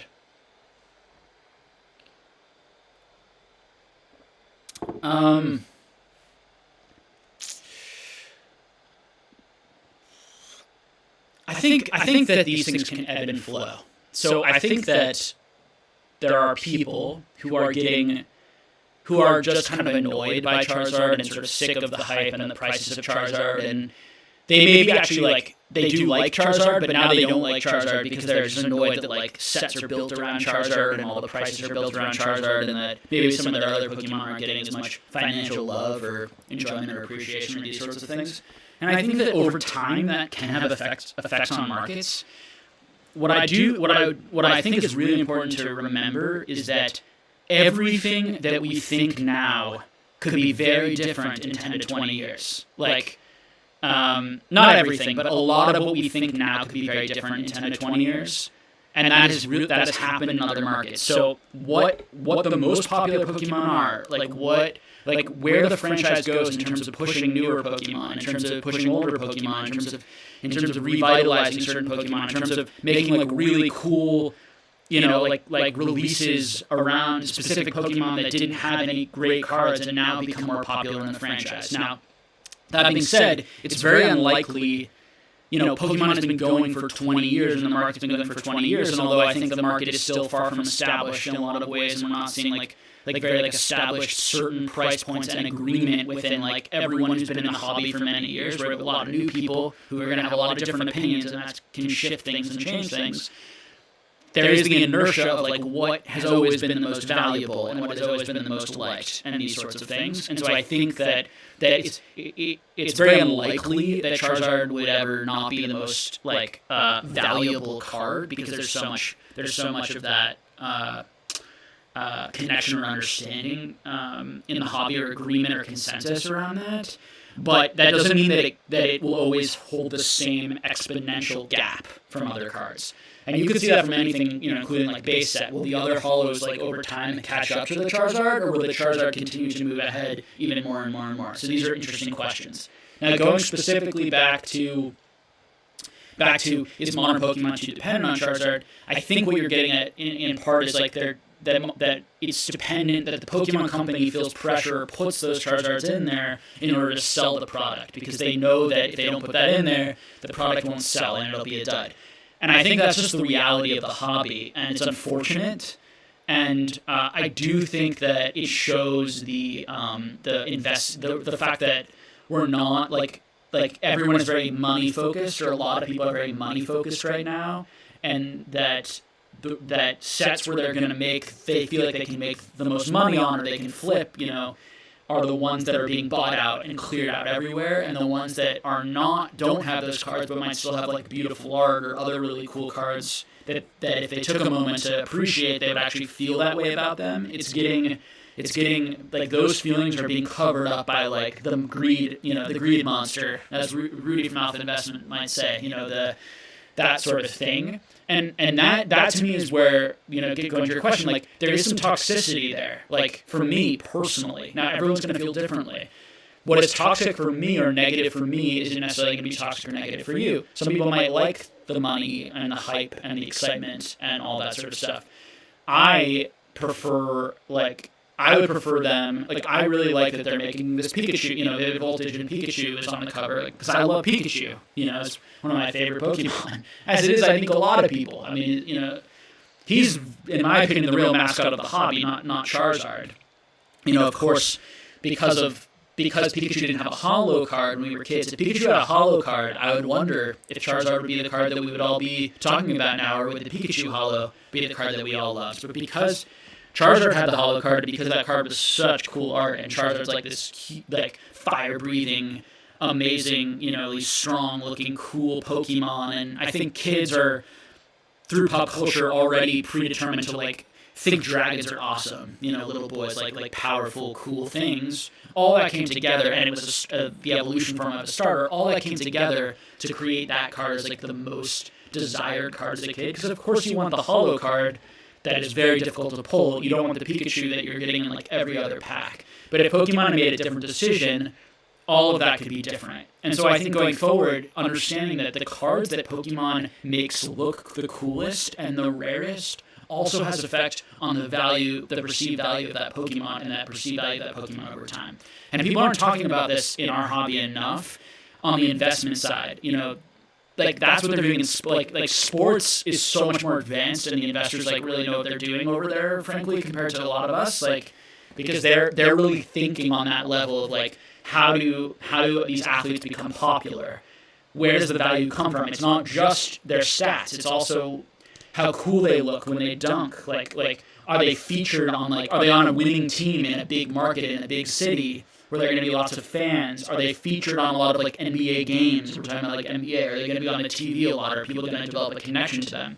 In Pokemon, are they going to be featured in the games? Are they going to get like really cool cards with cool art? Are they going to get, in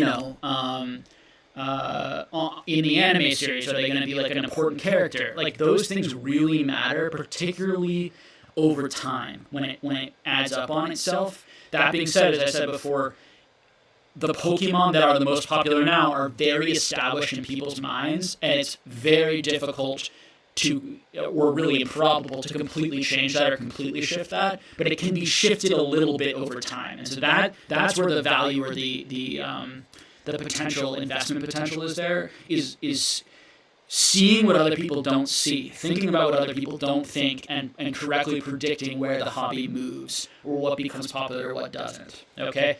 It's very easy to say just buy every Charizard. All right? But it is also, generally pretty good advice and safer for the reasons I mentioned in terms of just the inertia of popularity. All right, so we've got 15 minutes left in this stream, and then I'll be back and next week. I hope it's been enjoyable for people, and that the sound and everything has been okay. I apologize for my lack of tech savvy and all those sorts of things. Really appreciate all the engagement. As always, really great talking to y'all. All right, let's keep doing another 15 minutes of questions, and then we'll end for the week and start next week. So, Rainy Day Collectibles. Oh, hey guys, I just was just on their channel. You guys should all check their channel. Two really nice guys who, from my interactions with them, who run a channel talking about a lot of different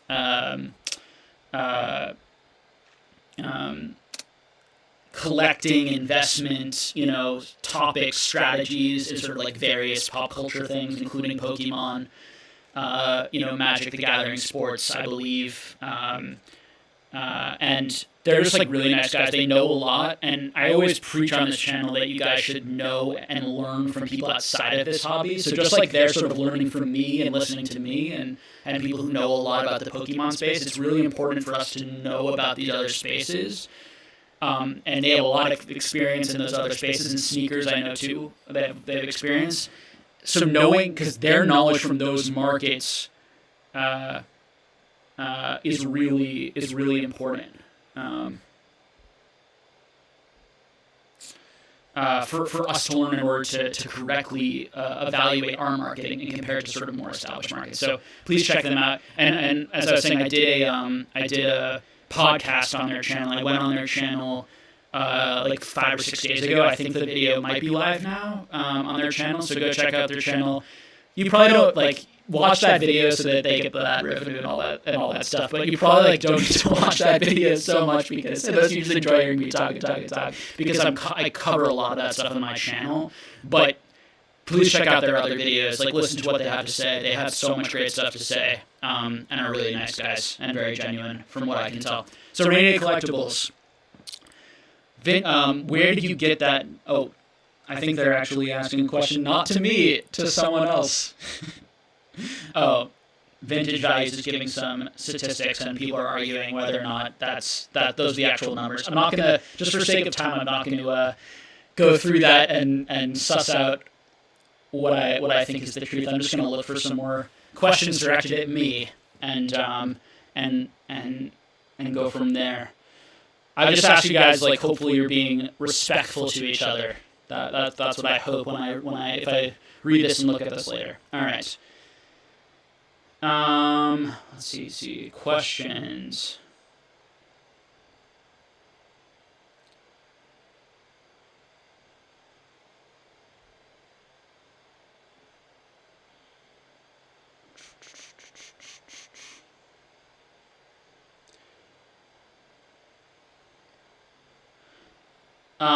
Okay, so Rainy Day Collectibles did ask a question down here. What do you think of Black Star promos and other old sealed stuff? So I talked a little bit about Black Star promos earlier on in the stream. I think that they're again, it's all about cool art, and they're gonna be collectors who want to collect who want to collect all of them. But I think if demand goes down, the ones that are gonna be able to do pretty decent are the ones with cool, unique art and art that you cannot get on other cards. And so that would be how I would value those things. And it's always, original art is, or unique art is always very, very key. And other old sealed stuff. So that's a little broad. So old sealed stuff in general. So, I think sealed product is, I think it's been pushed up a lot by YouTubers. I think that, and in the short term by sort of wealthy people who want to open the product potentially.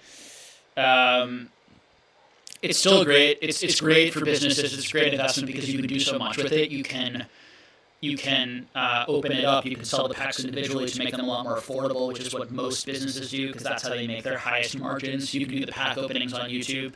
Someone like Z&G Emporium makes really good money, and he I don't think he charges as much of a margin as I've seen some other people charge, but still makes really good money on just breaking the box and then just selling out the packs, and it sells out very quickly. And so, there are ways to get out of it and to make it more liquid, versus like if you have if you take like a $40,000 booster box and you take a $40,000 card, the $40,000 booster box, you can make it so that it more fits the current market you're in. So if there are a lot of wealthy people looking for that type of very high demand box, and if it's very rare and scarce, they may overpay for the market for it, right? But if you're in another period where there aren't a lot of like wealthy collectors or enough people to pay that high price, you can break it down and create that more demand that way for those cheaper price points at those packs. Whereas if you have that $40,000, $50,000 card, there's something else you can do with it. You have to wait for someone who has that amount of money, who's willing to pay that price. In this current market, not a problem at all. In the future, you never know. You never know.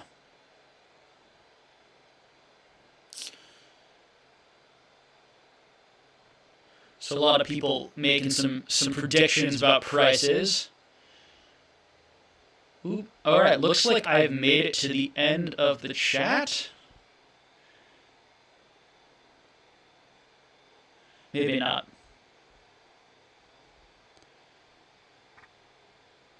Nope, I didn't. I just skipped a bunch again. Gosh, need to get better at this for you guys. Okay, can you please, I might have skipped some more, but here's some more questions. So, please can you talk about Portuguese vintage cards? Oh boy. All right. Brazil's a huge market with cheap currency, and no one here knows about collecting. Interesting. Yeah, I mean, I think that, like, if I don't know, I have no idea.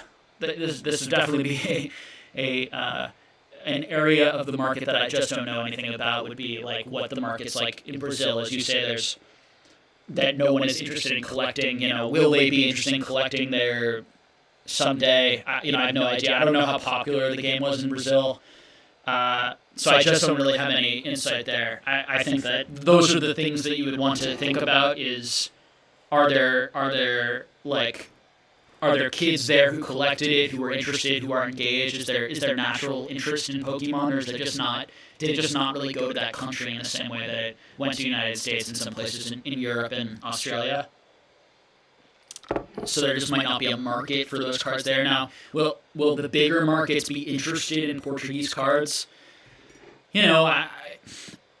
Again, it goes back to some of the stuff I do echo quite a bit, but it's completionists, like, with really rare, like a PSA 10 Portuguese Charizard, there are going to be completionists who want that and may pay top dollar because of the rarity, but it's just not going to be an easy card to sell unless you happen to just, like, there happens to be that dude who just, like, wants that and is willing to, like, pay top dollar for a super rare card.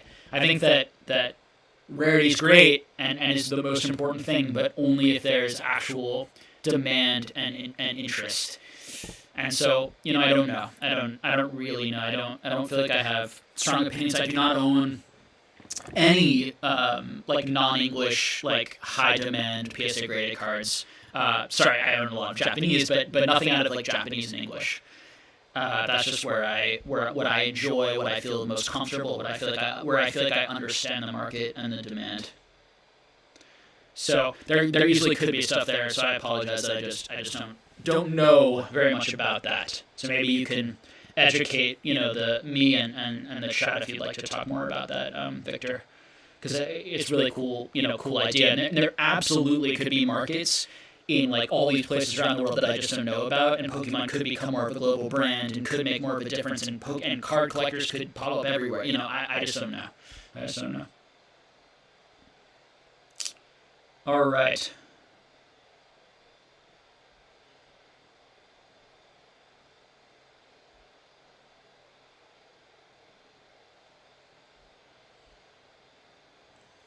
What are your thoughts on no rarity based Japanese? I really like them. So as a collector, so I never know if people are asking for investment advice or just like my collector opinion. So I try and get both. As a collector, I really like them. I think that they're cool, exciting. They're the first, printed cards of that art. I like that. I love the Japanese cards, and that just adds like that exclusive element. Now, it doesn't change the art, and I don't really like the symbol not being there as much as like what I really like in the English is I like the shadowless. When you have the shadowless version in English, it actually changes the colors and the whole feel and look of the card, and I get this like intense emotional. I get this experience when I see a shadowless card or a shadowless first edition card versus unlimited. I don't get that experience when I see the no rarity symbol not there. In large part because I don't think I noticed it immediately. It doesn't change the whole feeling and look of the card, and so in that way I do not like it as much as I like shadowless cards, for example, or first edition shadowless cards. But I still like it. I think it's really cool. It is quite difficult to find. I've had a hard time finding those cards. I wish that I had completed a set of those earlier on because I would like to have them, but I did not. I have a few in high grade. In terms of investment potential, fairly niche, but they are base set. I think that they could do decently well over time. Yeah, I guess I don't have a strong opinion either way. I think that they're okay. I think that they have some upside in terms of not retracing due to their rarity. But they also like, depending on like which ones you're buying, like the true PSA 10, like first edition Charizard or these sorts of things, although I think the prices on those are so huge. Like those cards, I think that there will probably be some completionist demand for always, even if those cards in general become less popular over time, which I think is possible. It's possible those cards are in a little bit of an inflated bubble and people don't like them quite as much. I think they were clearly underrated at one point, and now they could be a little overrated. It's all very speculative, and I could be wrong. All right, I'm going to try to squeeze in a couple more questions here.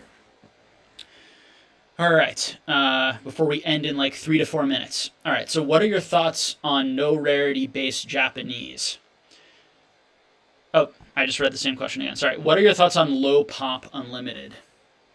So I'm not super familiar. Oh, like low pop unlimited, not unlimited base. I'm imagining you're saying like low pop unlimited, like hollows from other sets, like Neo sets and things like that. I think it's interesting. I think the Neo sets unlimited, there doesn't seem to be that much unlimited supply versus unlimited supply of Jungle, Fossil, base set for sure, but all of those Team Rocket. I think those, no. I think people paying a lot of money right now for like Jungle PSA 9s are making a big mistake in the investment category. There's so many of those cards. I have tons of those cards that are potential 9s, 10, that I just haven't graded because I just didn't see the value, honestly, of them. And if the market does hold for a while, I'll grade them, and we'll see. Maybe the market will absorb all my cards and all these other cards, but I think it's unlikely. They're low. Most of those cards are low pop because there just wasn't any interest in grading them, and people just preferred to keep them ungraded, because if they didn't grade a PSA 10, you'd actually lose money potentially on the grading. And even in a 9 or 10, there just was limited interest in actually people buying them. So I think we're going to see a lot more of those cards graded. Now the Neos are kind of interesting because I just don't see a lot of like the sealed product. And I don't even see a lot of like mint cards that I've gotten over the years in collections. I just don't get a lot of them. So it's possible, hugely speculative, it's possible there's like isn't that much of that. And that might make those unlimited cards like actually pretty rare. And because the first edition cards are also very rare, the unlimited cards like are almost like if you added the first edition cards and the unlimited cards, like maybe there's still not as much as some of those other sets, like unlimited base. So it's interesting. Those are my general thoughts on it. I'd be careful. I think they're risky. I think they're niche, and I don't think those cards are a lot less. Those cards have a lot less fleshed out pop reports. The higher value the card you are buying or investing in, and if that card has had a high value for a long time, the more likely that pop report is going to be fully fleshed out, because the incentive to grade was always there, because if you graded it, you would make some money on it, or it would be worth grading. A lot of cards have extremely low pops because no one ever wanted them, and that's one of the key things, and frankly, going back to like the Car Economist or people that, that's something that I think that they miss, or intentionally or unintentionally miss, that they tell people like there are only 7 or 8 of this like rainbow rare card, and it's like, no man, I have like 15, 20 of those gem mint sitting in my collection, that if that card really was selling for $500, like you said it should, like, I would grade them and sell them, So that's the type of stuff that I just be careful with, particularly on the modern side, but also in these like unlimited cards, that like people have lots of these cards in their collection, and some of them will be mint. Now, because PSA seems to be grading harder, I do think those 10s, we may not see that many 10s over time, even if lots and lots of cards are getting graded, and that's something that it's all just guesswork. But those are my honest opinions on it right now. It'll be really interesting to see how that plays out in the next year. We're going to know a lot more in a year. The hobby's going to be much more established in a year or two in terms of like pop reports, which will be huge. All right. So I'm gonna answer just one more question today, and then I'm gonna sign off, guys.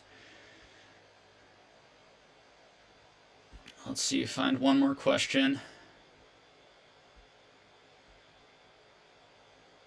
All right, and I'm sorry, there's so much more chat that I didn't get to, but let's see.